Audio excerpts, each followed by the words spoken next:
current turmoil in Egypt, many are asking, does this have any prophetic significance? Certainly it must, in my opinion, in that Egypt has always been a major player in biblical history and prophecy. Exactly which prophecy might be unfolding before our eyes, of course, we don't know. But several come to mind immediately.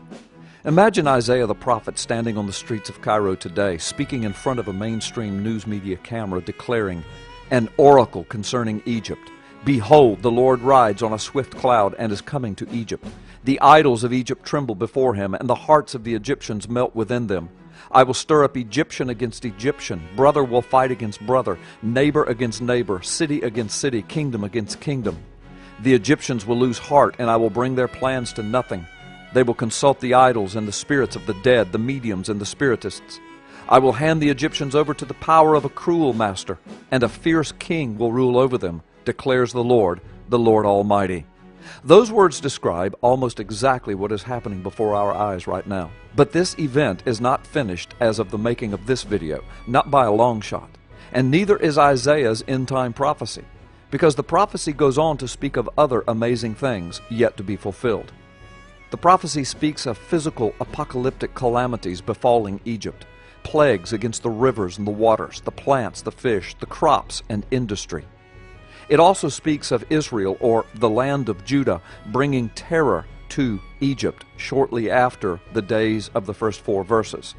The prophecy goes on to speak of eventually 5 cities in Egypt being destroyed and overtaken by Israel, such that Hebrew becomes the primary language of that region. None of these things have happened yet, of course. But if this is that prophecy beginning to unfold, then we are only into the first 4 amazing verses.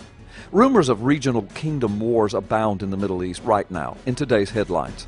It was reported in the news that Egypt and Saudi Arabia conducted joint military exercises in 2010, preparing for a possible confrontation with Iran.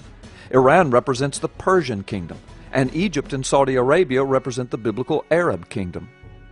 Additionally, the apocalyptically minded President Ahmadinejad of Iran has threatened on several occasions to wipe Israel off the face of the earth. Psalm 83 predicts the Arab kingdom will someday rise against the Jewish kingdom to banish the name of Israel forever. According to the prophecy of Psalm 83, both Egypt and Saudi Arabia, along with 8 other Arab people groups, join the Arab kingdom in this coming prophetic war.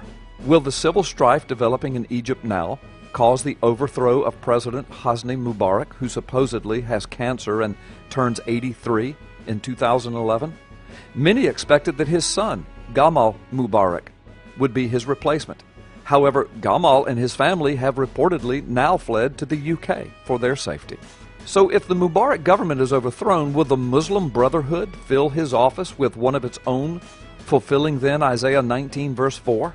The Muslim Brotherhood, presently banned in Egypt, hates Israel, and it supports jihad against the Jewish state.